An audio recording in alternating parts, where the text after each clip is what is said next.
Who wants it? All right, I will. Hey guys, welcome to week one of the UFL. Just in the books, first week. We're gonna recap it a little bit, go over some stuff. Let's do it. How we doing tonight, guys? How's Marcus? How are you? I could have been better if I didn't burnt my hands cooking something awesome, and I go bring some down the road to my parents, and I trip over a fucking wagon wheel, and I lost all my shit I cooked on the damn carport. And Dynamo's never gonna get a win for the season. I'm gonna tell you what. If there's only three teams that's keeping Houston alive, the Houston Cougars, the Houston Astros, and the Houston Rockets. That's the only three good teams in Houston right now. Dynamo is ass, and the team I'm going to be talking about today is ass too. But I'm going to try and get better. I've been waiting. We've been waiting to come back on. I enjoyed last week with the little pre-UFL show, and now we're here to finally talk week one, which I did watch a couple of Saturday's game and a couple of the last game we just had. So I got a little bit to talk about here. I didn't watch any of it. I listened on Sirius for the Memphis game, and that was about it. I was at a wedding yesterday, so I'm in a little bit of rare form still, but get over it and move on.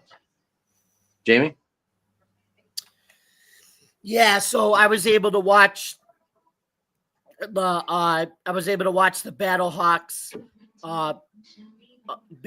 Roughnecks first game of Friday night lights, Friday night football for the UFL, and I think that was a great idea to have for season 2 to get the ratings up, especially with SmackDown not being on anymore. It allows the Fox to have like the UFL and more college football games on Friday night, and even the UFL and things like that. To have Friday, kind of like, it reminded me of Friday night football back when I was in high school, and also Friday night football for Division I college. That's what it's kind of like, except for the UFL. Gotcha. Well, speaking of that game, Marcus, let's talk about it. Well, where do I even want to start? So when I got home Friday, I was loaded with shit to watch. I had SmackDown. I had the Astros Mets on Apple TV. I had one half of the Elite Eight. I had LSU baseball. And for bonus, I had this to watch. Because I was like, yep, I've definitely got to watch this. We're kicking off the season. We're going to talk about it Sunday. And it was so weird if you watched it Friday. How does it feel to hear the NFL on Fox theme in March? I know. It makes sense. But Go ahead, Dan. Go ahead.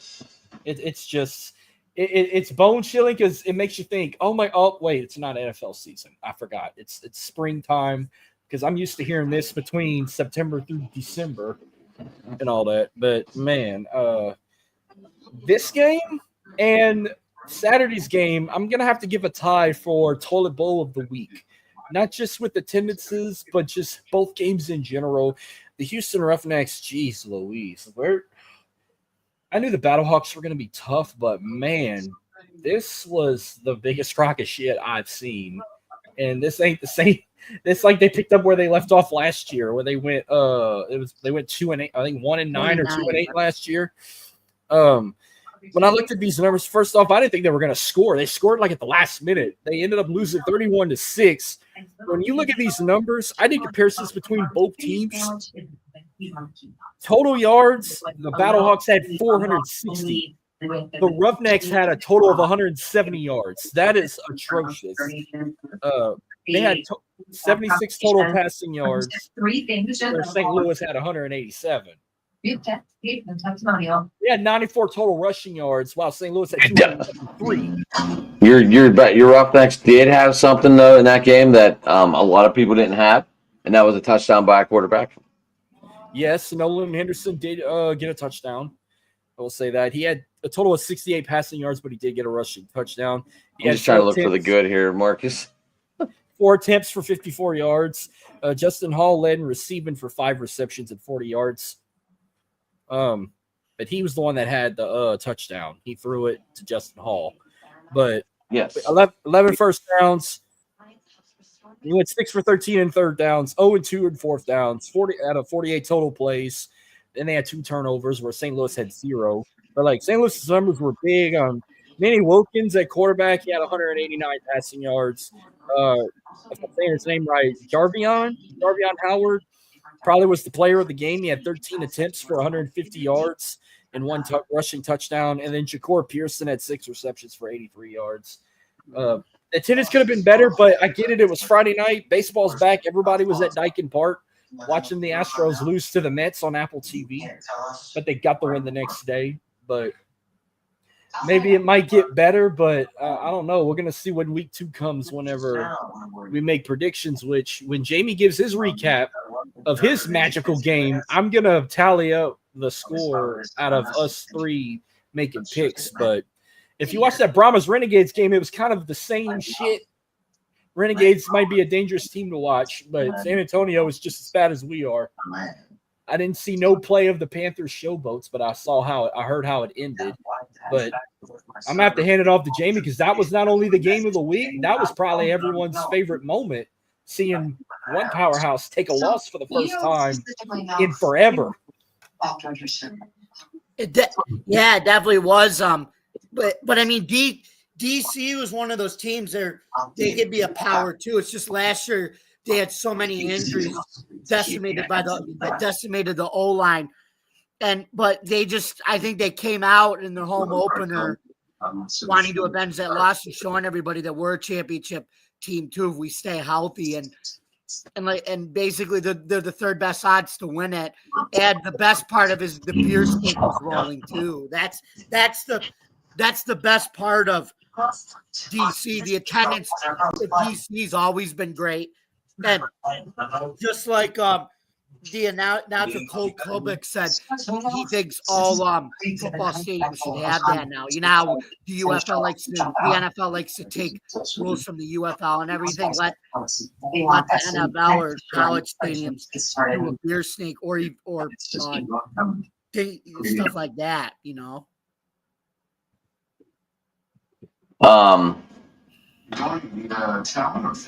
But that Greg Williams defense was awesome. I saw Jordan Tamu threw for the most yards this week, 211. 211, yeah. That's a key. He's got to stay healthy too. Did have a touchdown and a pick. What I liked though, they played that last drive right though. They decided to go conservative, run the clock all the way to the 2-minute warning, and then let Birmingham burn their last time out and kick the field goal to go up by 7 there. And then their defense held them at the end. That was a good game, low scoring. It was. I listened on Sirius, so I didn't watch it, James. So I'm sure you did. I looked for it it wasn't on Fox today. They were both on ESPN today. Oh, that's why I didn't see it. I was like, why does Fox have bowling on? Oh. I know Michigan got the win with either a last-minute pick six or a last-minute touchdown for 60-something yards. I think it was a pick six. To Michigan? Yeah. Actually, I saw the final score was 26-12. Yeah. So Piku, Nakua's brother plays for the Panthers. He's the older brother. Yep. He's the one that picked off Troy Williams for 60 yards. And our buddy Arnold Tarpley had an interception. I did text him and told him congratulations, nice pick. And he did text me back, actually. So Who's he with, Michigan or Memphis? What? Who's he with, Memphis? Yeah, he's with Michigan.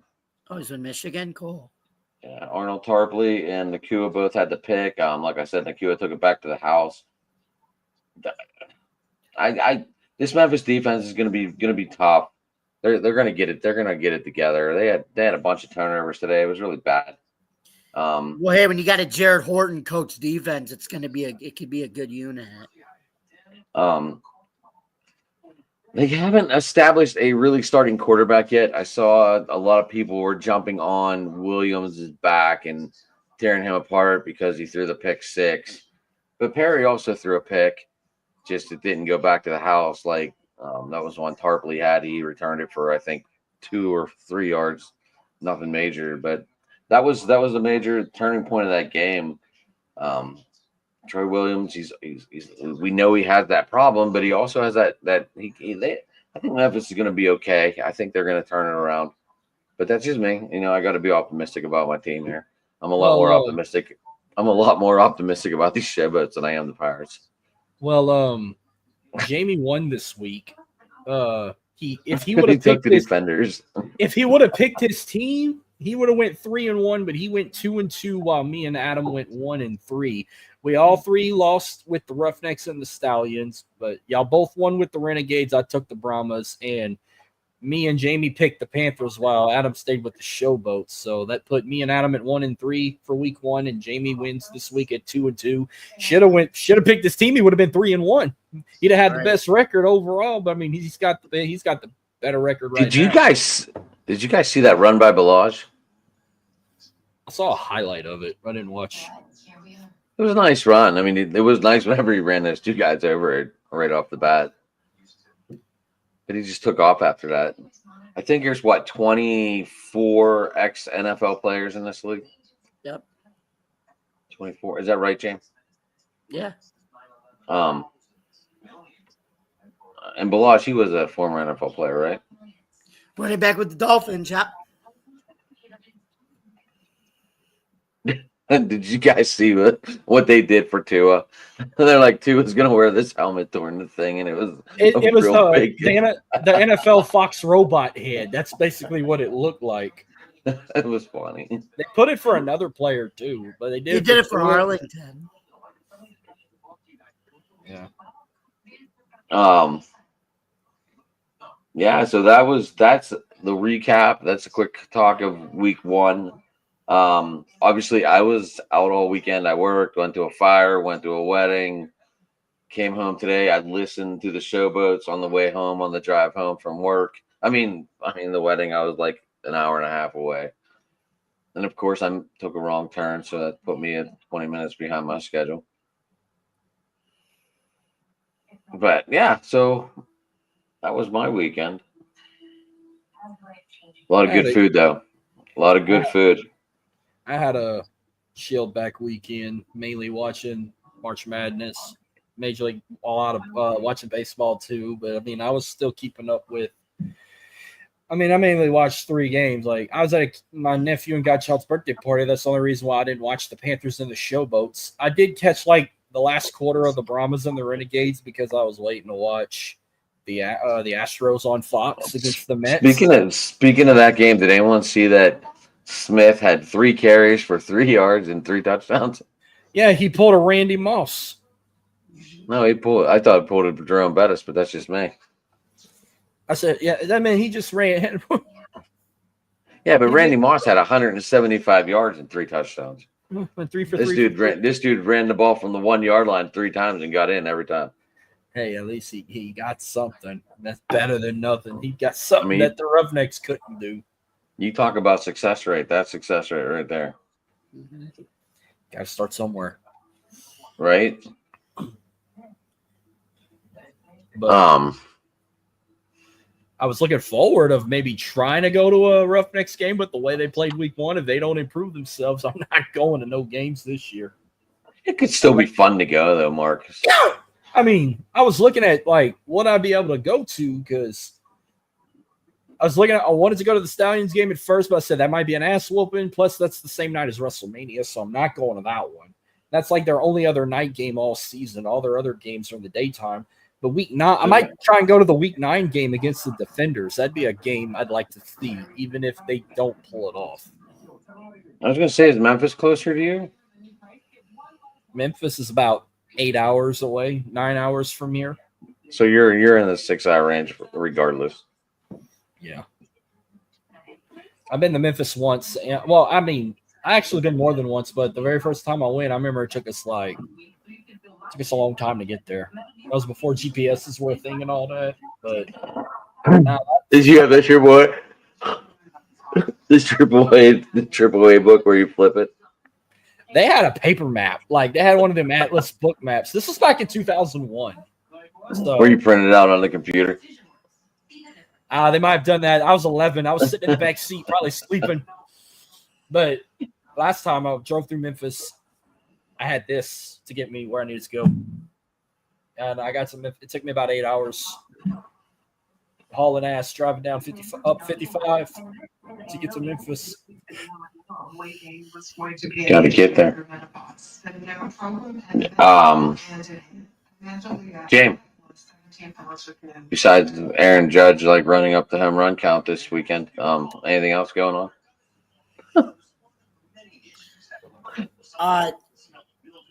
As I mentioned, the torpedo bats are gonna be a trend now that the Yankees started, because they said they're legal, and the 20 teams that what they saw that game they ran, and now they're gonna go get them for them too. Oh, I'll tell you. What are you working on? I'll tell you another thing that was interesting. I lost a train of thought. I got a big ass TV in the background blowing my eardrum out. Like a relentless lead. That's not good, Marcus. Keep coming back. Start to break away from you.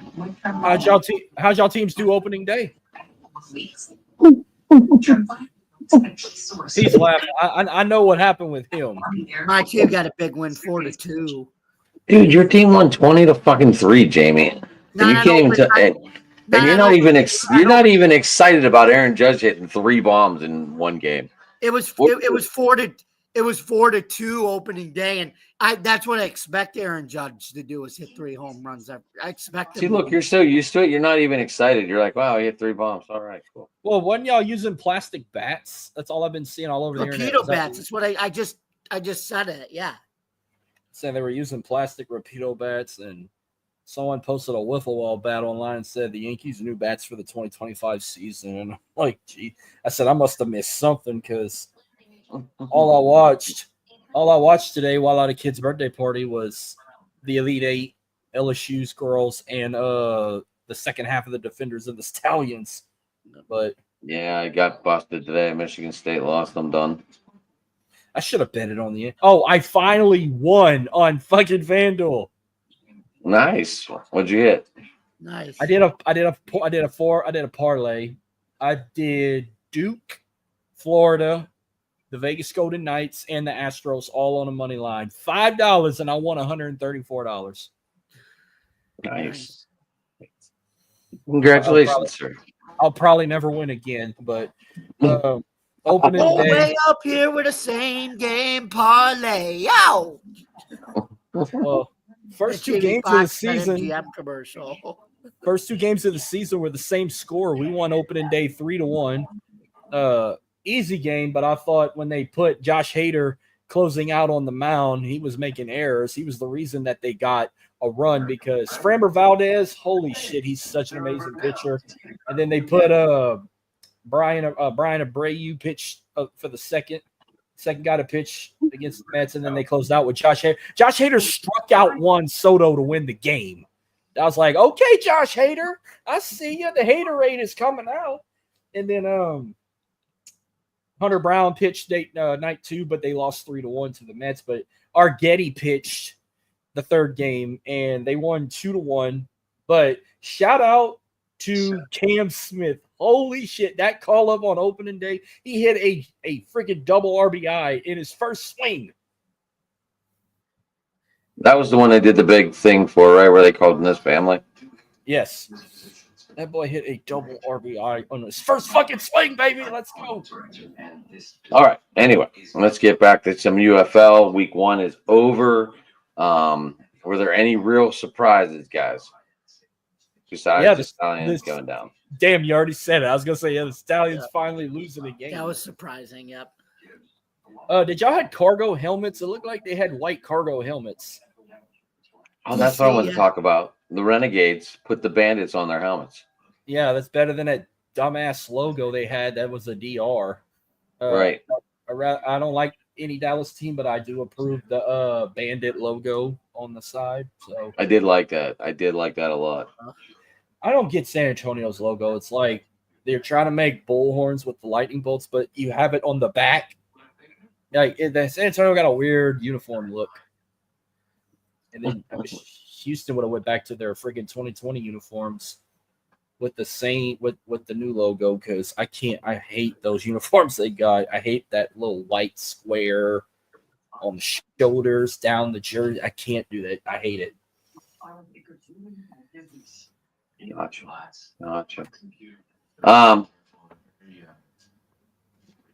We're supposed to get Evan back next week, guys. He had surgery today. Just keeping everyone updated. He said he's going to try and pop. He said he should be home, and he's going to try and pop on Tuesday. So we'll see what happens. Hell yeah, Mike. So hopefully he pops back on. Okay, I should make it home in time for this week. I was at my sister's ball game. They had a big game at home, and they had a late start because they were the umpires showed up late, so the game didn't start till 6:30, and I didn't get home till 9:00. But your time. They got a road game Tuesday, but I mean it's not a far. It's like 10 miles away. I'm gonna make that one, and then when that's over, I'm gonna try and race home to come on mic'd up. But their season's about to be. It ain't gonna be long. They got a couple weeks left of the regular season, so it won't be long. And then I'll have nothing on Tuesdays except watching Dark Side of the Ring right here in this spot. Nice. I didn't know, guys. That's why I was asking, like, what we're gonna do. Are we gonna keep this like a half hour tonight? We gonna get predictions and call it an evening? Is that good, or what do you guys want to do? Well, give me y'all's which game was. I mean, I think we're all gonna agree that the Defenders and the Stallions was the game of the week. But who had the worst game this week? Was it the Roughnecks and the Battlehawks, or was it the Renegades and the Brahmas? Renegades and the Brahmas, I think. Yeah, I was gonna go that game. I expect that game to be a lot closer. Yeah. Being a in-state rivalry like that, I expected that game to be San Antonio. Usually they have they've been an XFL power, and they made the UFL championship game last year, but they have a new quarterback this year, and I don't think Wade Phillips came on. I love Wade Phillips, but I mean, I don't think he looks very healthy. I mean, like he's coaching up in the booth now instead of the sideline, and they don't show him as much. But congratulations to him and his wife, though, for 56 years of marriage. That's awesome. They would have been dancing the longest at the wedding I was at yesterday. Y'all have an impact player for the week? For the week? Yeah. It'd have to be Watkins for me. Just because he had 2 rushing touchdowns also to help that Battlehawks beat the Roughnecks.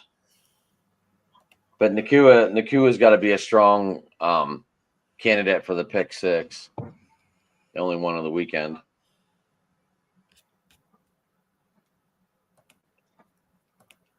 I'm gonna say I'm gonna go to the Defenders, but no, I would have said the quarterback. How you say his last name? Tamu. Mm-hmm. Jordan. I'm gonna go with that. Tamu. I'm going with y'all's kicker for making that 53-yard field goal. I didn't write any kickers down on my stats. I always forget about these kickers. Meanwhile, most of the kickers are going to be in the NFL one day. Oh, and the bear snake was running wild in DC. Like, I mean, Kalen Balaz's got to be a strong lesson too, right? Because he had the big run. I would give him player of the week. He only had 8 carries for 110 yards. So, Only. well, the one was for 77. So if you erase that, he would have been like 2 yards a carry. Yeah.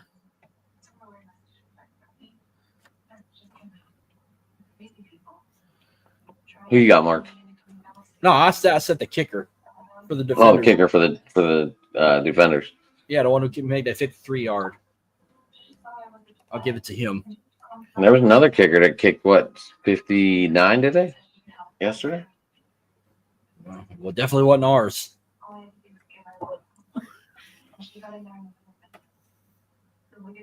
I don't know where the hell that team was the other night.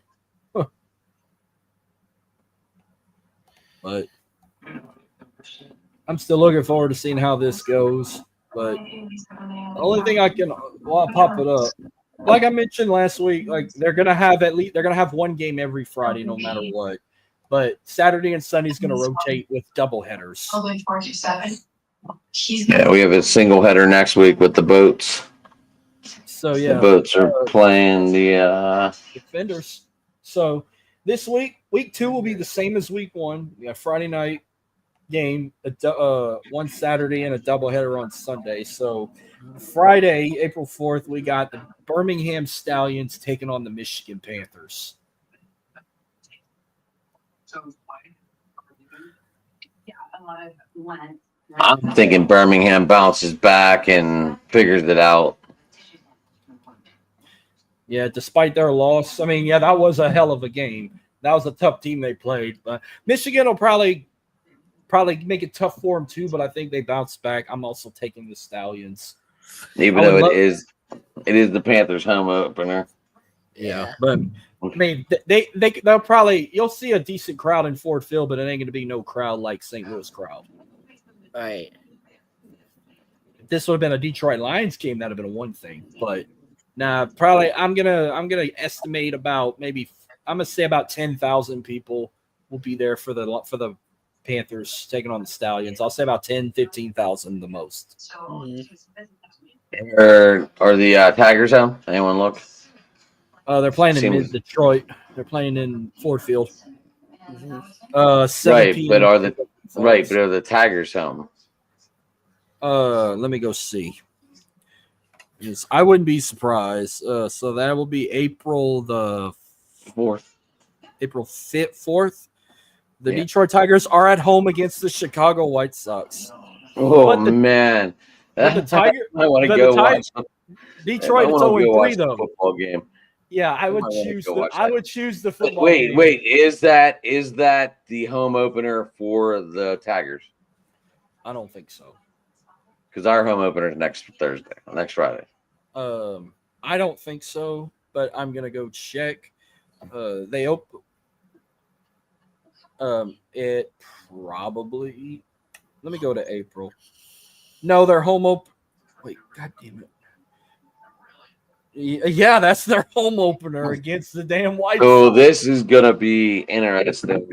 Whoever made these schedules did a shitty job. But Detroit's 0-3. They're playing a White Sox team that won opening day and then lost 2 in a row. So We're talking about a home opener, Mark. It's always sold out for a home opener. you got to pick a side though. Like if I would probably take the football game over the Tigers because I can't remember the last time Detroit was that relevant in baseball. I'm just saying it doesn't matter. It's the home opener. Like I mean, Detroit made the World Series in 2006, but they lost to the Cardinals then. I think that's the last time. Jesus, that game. 2006. What the? That's like fucking 20 years ago almost. Yeah. Well, 20 years ago, the White Sox won the World Series against the fucking Astros. Yeah. Swept them. That's when the Astros were in the NL, and then they moved to the AL. All they had to do was open the roof, right? Yeah, open the roof and Where But they they had a much better record.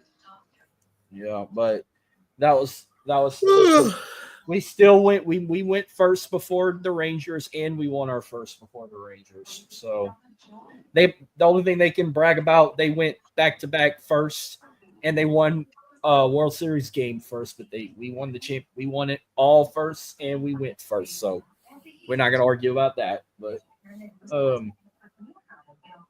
I would pick the Panthers Stallions game over the Tigers. But I mean, they could.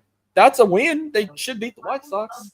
Get their first win, unless if they beat Seattle. I don't know how good the Mariners are. That's who they got coming up till they get to the White Sox. They got. I'm just saying you're like looking at you're looking at ups and downs here. So got the Tigers home opener for the season, and you also have the Panthers home opener for the season. So it's gonna be interesting to see what happens. Mm-hmm. But wait, here's another question, Marcus. Is that home opener like a 4:10 game? Is it a 2 o'clock game, or is it a 6:40 start? No, actually, people might be able to attend both. The home opener is at 12:10 p.m. So yeah, this could be an all-day event. Yeah. Ford Field might be packed, especially since they're playing the Stallions. Especially now that I looked at the time, if I were a Detroit native, I would try and do both. I would do both. I would try because I don't see tickets for the White Sox being that. As a matter of fact, that tickets for that game right now are starting at $92 for the White Sox. It's their home opener. I get it. Saturday's game against the White Sox tickets are starting out at $22, and Sunday's game to wrap up starting out at $8. So I get why it's more. It's the home opener. But wait, they got the Yankees after that. 3-game series at home. The first game with the Yankees is $10. The second game with the Yankees are starting at $8. That's all going to go up maybe. And then their prime video game on Wednesday is $9. That's against the Yankees. If that was the Astros hosting the Yankees, shit, tickets would be $100 and some because it's the fucking Yankees. It's Aaron Judge. It's even though it's LeMahieu's out for the season. I mean, it's the pinstripes. How shocking! But I guess it's the record.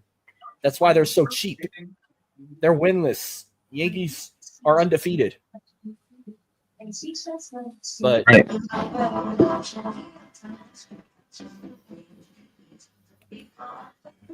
don't know if this is for the season. It's saying Aaron Judge got 4 home runs and his average is 545 and he's got 11 RBIs. Is that for just one season? He just hit 3 on Friday. He hit 3 bombs on Friday.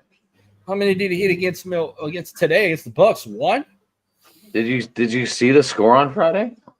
I didn't see the score on Friday. I saw what it was like 20. It was like 20-3. Fuck, and that was against Milwaukee. Yeah, I saw they had 12 runs today, but yeah, they're just bombing the shit out of the ball.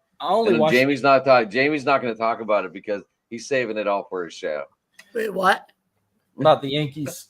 Oh yeah, I am going to see it on my show. I will. Look, I only watch the Yankees when they play the Red Sox because that's the greatest rivalry in baseball.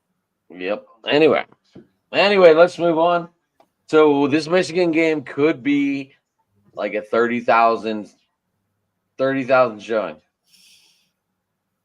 in Ford Field on Friday night because it's the opener. This could be a game of the week nominee. Stallions and the Panthers, like I am saying 25 to 30,000 on Friday night in Ford Field, just because the opener's there and people are already downtown. It would be a miracle if the Stallions lose back-to-back because I don't think they ever lost back-to-back. But I think Michigan gives them a fight, but the Stallions will be the last team to score and probably win the game. But it's going to be close. It ain't no blowout. I think it could be a one-possession game. I'm taking the Stallions. You write this down already? I already typed it up. I picked Stallions. You picked Stallions. Jamie, who you taking? Stallions. Stallions across the board, and I will be tuning in. I want to watch this. I will actually sit down and watch that. Why don't you should write down our attendance to see if we get it close. I said 10,000. I'm saying between 25 and 30. Oh, we're only doing this game with attendance because we'll do attendance for this game and we'll do attendance for the St. Louis game. They're at home too, so I'll say 10,000. All right, that's a Sunday night. Jamie, how many people you got? What for attendance? Yeah. for the Panthers. 20,000. All right. And then how many you saying? I'm saying in between 25 and 30 because it's people already downtown and at the sold out game, and all they got to do is pay $10 for a ticket. Remember to get in last year Ford they Field. didn't do that great of a job though at Ford Field. They only had like 7,000. Jamie, I take it you were not listening to any of me and Marcus's conversation about this, huh? Oh, you think this is different?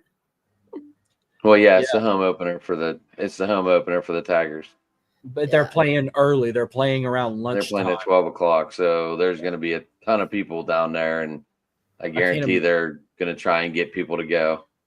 I bet you they'll promote. Like, there's going to probably be somebody promoting it at the baseball game. Like, hey, come watch the Panthers play the Stallions. Like, they're going to give them like a brochure or something, or they're going to probably give away tickets. Like, they're that cheap. They're going to probably give away free tickets. Right. And they're playing the defending champions, so yeah. Rally, Chris, we're talking UFL tonight, buddy. We're not talking baseball. You can join in us. You can hit us up on Tuesday, Chris. Tuesday night. Tuesday night, I'm talking baseball and March Madness Tuesday night. Yeah, I'm out of that. If I show up, I should show up. I'm not guaranteeing it, but I'm gonna try and show up. Saturday. Right, so Memphis show. Saturday evening, 8 o'clock. ABC. Me and Jamie, Memphis, DC. I got DC going 2-0. They're gonna be hyped after beating Birmingham. I'm going boats. I'm thinking this high end, and they kind of fall on their face. They come back down to earth. It's a Saturday night in DC. There's going to be so many drunk Georgetown students or DC natives getting ready to practice the beer snake on a Saturday night in DC. It's going to be loud. It's going to be loud. Now, there were 12,000 just today on a Sunday. I think it was 12,443 in that stadium today. Whatever the attendance is at Audi Field, they'll fill it up about 3/4 because it's a Saturday night. Jamie, do you know how big your stadium holds? Yeah, like 20 to 25,000, I think. Or 15 to 20,000. Actually, more like 15 to 20,000. It says 20,000. I'm going to say 17 on a Saturday night. I'm gonna probably say about 16, 17. I'm gonna say 16. Okay. For that one. You said 17. Jamie, what about for yours? I mean, Jamie took the Defenders. Yeah, I took the Defenders. Yep. So sold out. I'll put sold out. 20,000. Yeah, sold out. I think they're gonna get 25,000. No, I think they'll get 19,000. Okay. I feel like we're on the Price is Right. Yeah, the actual retail price. Well, attendance. Well, we can all agree this next game will definitely be the lowest attendance, especially if it's happening on a Sunday morning in Texas. Roughnecks and the Renegades, 11 a.m. kickoff on ESPN. Wow. I'm taking Arlington. Sorry, Marcus. You ain't hurting my feelings. I'm taking the Renegades. I'm pulling a Jamie week one. They're that bad. Dallas is a better team. They're gonna score probably 30-something points. It's Arlington, Memphis. I mean, Marcus, not Dallas. Arlington is in the Dallas-Fort Worth. It's a suburb in Dallas-Fort Worth. Yeah, they play at Globe Park, so they started off as the Choctaw Dallas Stadium. Renegades. They start in 2020. They were the Dallas Renegades, and then when they revived the XFL, they changed it to the Arlington Renegades. So Renegades across the board. Jamie, you going Renegades too? Yep. I'm gonna be pissed either way. If they lose this game, I'm gonna be pissed. If they pull this off, I'm gonna be somewhat mad for not picking them. But hey, that's what I'm gonna say 6,000. Yeah, a former MLB ballpark. They're not even gonna 6,000. You're going It's with okay. 6,000. Did you see the Red Stadium today? No, Actually, They they get 10 to 12,000 at that normally at Arlington Stadium. Yeah, but this weekend they got like 4,000 or something. I'm gonna say 4,000 this week. They But might But have. it only seats 20. It's a smaller stadium. It only seats It's a 25,000. former MLB stadium. Yeah, but they tore out all the suites. They tore out all the outfield. They tore out the home plate seats and everything. They only got the side seats. So it dropped from like a 40,000 venue to 20-something thousand. But I guess this past week against the Brahmas, there was about 2,000 people there. I'll double it. I'm gonna say 4,000 for this game because it's the rough. There'll be more Renegade fans in the crowd than Roughneck fans. So I'm gonna say 4,000. Adam went with 6,000. Give me your attendance for the Roughnecks Renegades game.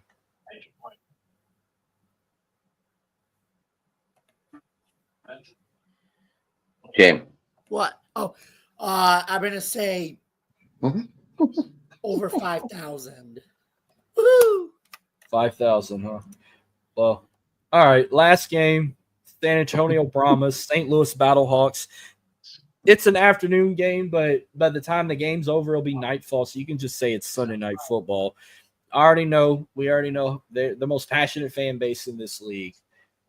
I know their stadium is about 60,000, but the most I've seen fill up in there is about 30 to 40,000 people. So I think the Battlehawks win. It's a home game, so I got Battlehawks straight up, and I'm gonna say about 35,000. Fill it up. Need 38,000. Woo! And you got the Battlehawks to win. And I got the Battlehawks. Yep. I wish they had stuck with their blue helmets, but I'm not big on them silver ones. I am going Battlehawks all day here. They will be 2-0. Battlehawks are playing. I'm saying 26,000 in the Edward Jones Stadium. Dome in America Center. Oh, they changed it again? Yeah. Well, that's what it's been the last couple of years. It Right, originally but was when I Dome was in there, it was America called the Center. Edward Jones. Actually, it was originally Dome in America Center. Then it went to Edward Jones, and now it's back to Dome in America Center. I like Edward Jones better. Yeah. Edward Jones, that insurance company or whatever, kind of like Raymond James. Yeah. Right. Yeah. So it's crazy so as of right now in the USFL, the standings, the Panthers are the only team in the USFL conference to have a win, while the Stallions, the Roughnecks, and the Showboats are all 0-1. And in the XFL, DC Arlington, the Renegades, and the Battlehawks are tied at first place at 1-0, and the Brahmas are 0-1. But if they did by point wise of who will be the number one team overall, I think we can agree the DC Defenders is the number one team overall as of right now. That's my guess. I think as of right now, like if they did a Wow, well, they only scored 18. Yeah, but Arlington scored what, 36? 33. Yep. it'll be out of one of them two. But I said they probably would have been number one because they beat the defending champs. But yeah, I think the Renegades had more. They scored more points than Defenders. So I mean, maybe the Renegades might be the number one overall seed right now. Then also the Battlehawks scored 30-something points. So one of them three could be the number one seed as of right now overall. But It's early. it's too early. Yeah, like I said, by week 3, we'd have like a full count to know who would be like the number one overall seed and everything. And then Right. the dead last is either the Roughnecks or the Brahmas. Probably the Roughnecks. But I like how they do that for last place. You know, you got to win that game. They rearrange the schedule a little bit for that game to make it work. uh-huh. Yeah, well, you got to win the last game to get the number one pick. I do like that. Right. Well, kids, I think we covered everything, huh? Yep. Yeah, we did. Just We'll about. get Evan back. Evan hopefully back full time here. Speedy Hopefully we- recovery, brother. Hopefully, see some other faces soon. See some the ones covering the Stallions or covering the Brahmas or covering the Renegades. I forgot to mention. I forgot to message Luke. I forgot. That's my bad. Yeah. I'll take blame for that. Or Yeah, I don't care. We can always try and get people. Don't be afraid. Yeah. Everyone Oh, knows Sunday night. Yeah. Just know y'all's teams are better than mine right now. But I'm still waiting to get I'm cheering for the Defenders. Obviously, like I said, Adam and I were waiting for our Mullers to come back. Yes, sir. But I'm at waiting least- for him to come back. Well, at least I gotta see. So Saturday's game's a night game. So I mean, the only thing that's gonna affect, which I can watch multiple shit at one time, that game is the Saturday game is gonna interfere with the Final Four next Saturday, which the final game, Duke and Houston, they're closing it out at 7:49. So they're gonna play the same time Houston's playing Duke. And then whoever's got Saturday Night Baseball on Fox or whoever's got this game on this channel, that channel, the usual.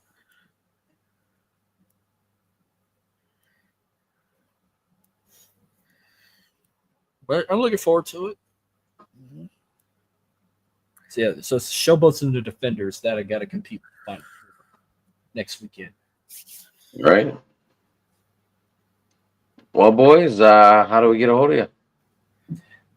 You can find me on Twitter or X, whatever you want to call it, at MarcusLee337.